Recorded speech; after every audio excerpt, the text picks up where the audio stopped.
Niranjan Chauhan DJ hi tech, तुम मुझे छोड़कर नहीं जा सकते। प्यार मत करना, जिंदगी में किसी से प्यार मत करना, हो जाए तो इनकार मत करना। निभा सको तो उस रास्ते पे चल के निभाओ, वरना किसी लड़की का जिंदगी बर्बाद मत करना, बर्बाद मत करना। Niranjan Chauhan DJ hitech. प्यार कइले बानी तोहसे भूल नाही पाइब हो, जब मेरा एहसास तब ले वादा निभाइब हो। तोहरे खातिर सीता सहातानी हो, हम बेवफा नहीं बानी हो, हम बेवफा नहीं बानी हो। निरंजन चौहान डीजे हाईटेक, तुम मुझे छोड़कर नहीं जा सकते।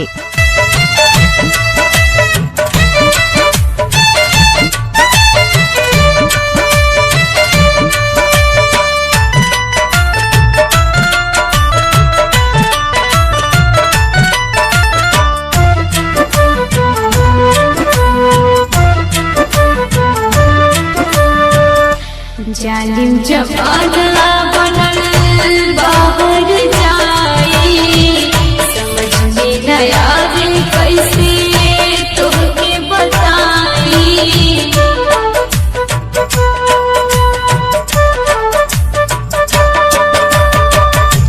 जालिम जमाना बनल बाहर जाए, समझ में न आवे कैसे तोहके बताई।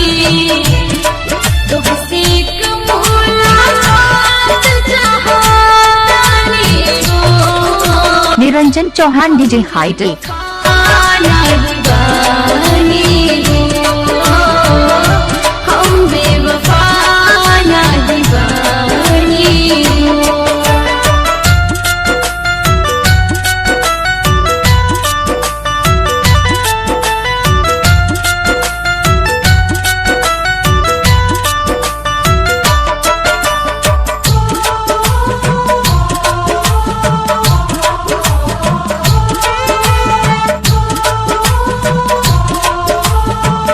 Niranjan Chauhan DJ hitech.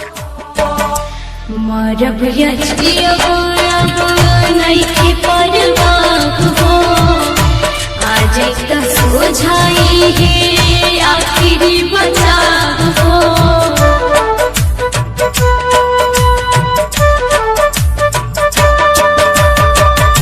मरब या जियब नइखे परवाह हो, आज का सोझाई है आखिरी बचाव हो।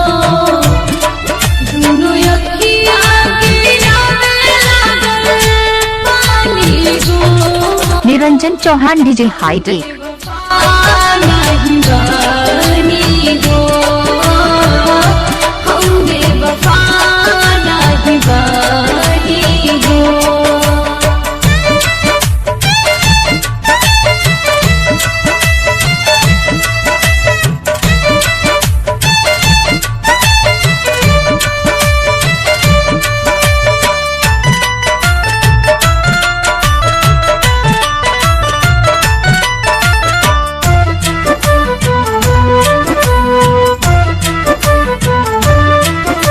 Niranjan Chauhan DJ hi tech.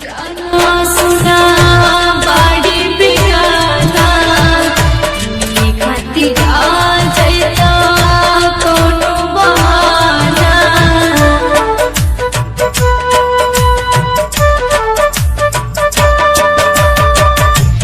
ये मत जाना सुना बाड़ी बिगाना, ये खातिर आ जाता कोनो बहाना। Niranjan Chauhan DJ hitech.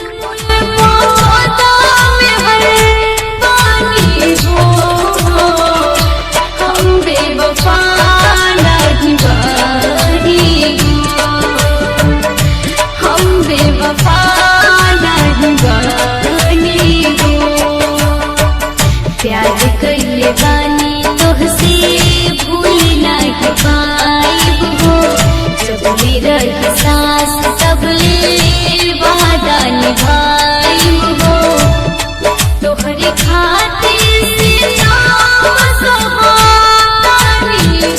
Niranjan Chauhan DJ hitech, Niranjan Chauhan DJ hi tech.